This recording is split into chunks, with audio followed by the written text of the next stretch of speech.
தமிழகத்தில் ஜல்லிக்கட்டு போட்டிகள் நடத்த மத்திய அரசு அனுமதி அளித்துள்ளது. காட்சிப்படுத்தக்கூடாத விலங்குகள் பட்டியலில் இருந்து காளையை நீக்கி மத்திய அரசு அரசாணையை வெளியிட்டுள்ளது. இந்த அறிவிப்பை தொடர்ந்து தமிழகத்தின் தென் மாவட்ட மக்கள் பட்டாசுகள் வெடித்தும் இனிப்புகள் வழங்கியும் தங்களின் மகிழ்ச்சிகளை வெளிப்படுத்தி வருகின்றனர்.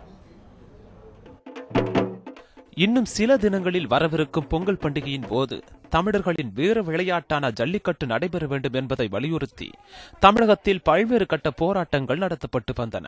ஜல்லிக்கட்டு நடைபெறும் என்ற நம்பிக்கையில் தென் மாவட்டங்களைச் சேர்ந்த காளை உரிமையாளர்கள் தங்களின் காளைகளை போட்டிக்கு தயார்படுத்தியும் வந்தனர். இந்நிலையில் ஜல்லிக்கட்டுக்கான தடை நீக்கப்பட்டுள்ளதாக மத்திய அமைச்சர் பொன் ராதாகிருஷ்ணன் அறிவித்தார். ஜல்லிக்கட்டு நடைபெற குரல் கொடுத்த அனைத்து கட்சி தலைவர்களுக்கும் பொன் ராதாகிருஷ்ணன் தனது நன்றியையும் தெரிவித்துள்ளார். ஒரு மகோன்னதமான ஒரு நிகழ்வாக நான் கருதுகின்றேன். பிரதமர் நரேந்திர மோடி அவர்கள் தமிழ் சமுதாயத்திற்கு செய்திருக்கக்கூடிய ஒரு மிகப்பெரிய ஒரு பணியாக இதை நான் கருதுகின்றேன். தமிழர்களுடைய வீர விளையாட்டாக திகழ்ந்த ஜல்லிக்கட்டு அழிக்கப்பட்டு அடையாளம் தெரியாமல் போகக்கூடிய நிலையிலிருந்து மாற்றி ஜல்லிக்கட்டை நடத்த முடியும் என்று பிரதமர் நரேந்திர மோடி அவர்கள் கொண்டு வந்திருக்கிறார்கள். அதற்காக அவருக்கு என்னுடைய நன்றிகளை தெரிவித்துக் கொள்கின்றேன். இந்த ஆண்டு பொங்கல் விழா நிச்சயமாக ஜல்லிக்கட்டோடு நடக்கப் போகின்றது. அதற்காக மீண்டும் பிரதமர் நரேந்திர மோடி அவர்களுக்கும் இதற்கு துணையாக இருந்த மரியாதைக்குரிய பாரதிய ஜனதா கட்சியுடைய அகில இந்திய தலைவர் அமித்ஷா அவர்களுக்கும் அந்த துறையினுடைய அமைச்சர் பிரகாஷ் ஜவடேகர் அவர்களுக்கு என்னுடைய நன்றியை தெரிவித்துக் கொள்கின்றேன். ஜல்லிக்கட்டு அறிவிப்பு வெளியானதை தொடர்ந்து மதுரை, தேனி உள்ளிட்ட தென் மாவட்டங்களில் பட்டாசுகள் வெடித்தும் இனிப்புகள் வழங்கியும் மக்கள் தங்களின் மகிழ்ச்சியை வெளிப்படுத்தினர்.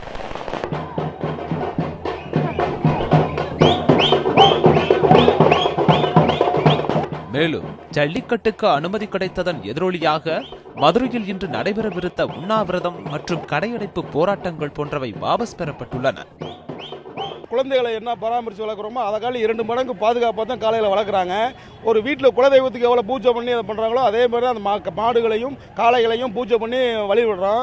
இந்த தைப்பொங்கல் அன்னைக்கு மட்டும்தான் அந்த மாடுகளுக்கு சிறப்பான வழிபாடு செஞ்சு இந்த ஒரு தெய்வமாக கருதி நாங்கள் ஒரு சிறப்பு விளையாட்டை நடத்தி கொண்டு இருக்கிறோம். தமிழர்கள் வீர விளையாட்டை பாரம்பரிய காத்துக்கிறதுக்கு இதை நாங்கள் இன்றைக்கி ஒரு இருந்த சந்தோஷத்தில் இந்த அனுமதி வழங்கிய மத்திய அரசுக்கு நன்றியை தெரிவிச்சுக்கிறோம். சிறப்பான ஒரு பொங்கலாக இந்த பொங்கல் ஒட்டுமொத்த தமிழகத்துக்கும், குறிப்பாக எங்கள் அலங்காநல்லூர் பகுதியில் உள்ள அனைத்து கிராமங்கள், குறிப்பாக பெண்கள், சிறுவர்கள், முதியோர்கள் அனைவருமே ஒட்டுமொத்த கருத்தோடு இந்த பொங்கலை இரட்டிப்பு மகிழ்ச்சியாக கருதுகிறோம். இது இந்த அனுமதியை வழங்கிய மாண்புமிகு மத்திய வனத்துறை அமைச்சர் பிரகாஷ் ஜவடேகர் அவர்களுக்கும், அதற்கு தமிழக அமைச்சராக பங்கு வகிக்கக்கூடிய பொன் ராதாகிருஷ்ணன் அவர்களுக்கும் எங்களுடைய கிராம சார்பாகவும் ஒட்டுமொத்த தமிழகத்தின் சார்பாகவும் தமிழக மக்கள் சார்பாகவும் நன்றியை தெரிவித்துக் கொண்டோம். ஜல்லிக்கட்டு நடத்த மத்திய அரசு அனுமதி வழங்கியதற்கு தமிழகத்தைச் சேர்ந்த பல்வேறு அரசியல் கட்சி தலைவர்களும் வரவேற்பு தெரிவித்துள்ளனர். நடத்தப்படும் என்ற ஒரு செய்தி மத்திய அரசு அதற்காக அறிவிப்பு வெளியிடப்பட்டிருக்கிற இந்த செய்தியை பார்க்கிற போது நான் உள்ளபடியே மகிழ்ச்சி அடைகிறேன். திமுகவின் சார்பில், குறிப்பாக தலைவர் கலைஞர் அவர்களின் சார்பில் அதற்கான முயற்சியில் முழுமையாக ஈடுபட்ட மத்திய அரசுக்கு, குறிப்பாக அமைச்சராக இருக்கக்கூடிய பொன் ராதாகிருஷ்ணன் அவர்களுக்கு என்னுடைய நன்றியை நான் தெரிவித்துக் கொள்கிறேன். அது அனுமதி கிடைக்கணுன்றதானே தொடர்ந்து போராடிட்டு இருக்கிறோம். எத்தனை அறிக்கை, நான் தான் அதிகமான அறிக்கை விட்டுருக்கிறேன், போராடி இருக்கிறோம்.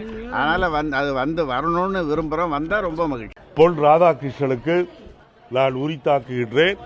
அவரை நான் நெஞ்சார பாராட்டுகின்றேன். அவருடைய முயற்சியால் இந்த ஜல்லிக்கட்டு மீண்டும் தமிழகத்திற்கு வருவதற்கு அவருடைய முயற்சிதான் காரணமாக இருந்தது என்பதை நான் ஒத்துக்கொள்கின்றேன். சட்ட ரீதியாக பாதுகாப்பாக வீர விளையாட்டு நடைபெற வேண்டும். இதற்குண்டான ஆக்கப்பூர்வமான பணியை மத்திய மாநில அரசுகள் இணைந்து செயல்படுத்தும் என்று நம்புகிறேன். தமிழர்களின் வீர விளையாட்டுகளில் ஒன்றான ஜல்லிக்கட்டுக்கு அனுமதி அளித்ததை தொடர்ந்து களத்தில் சீரிப்பாய காத்திருக்கும் காளைகளை உற்சாகத்துடன் தயார்படுத்தி வருகின்றனர் காளைகளின் உரிமையாளர்கள். செய்திப் பிரிவு நியூஸ் 7 தமிழ்.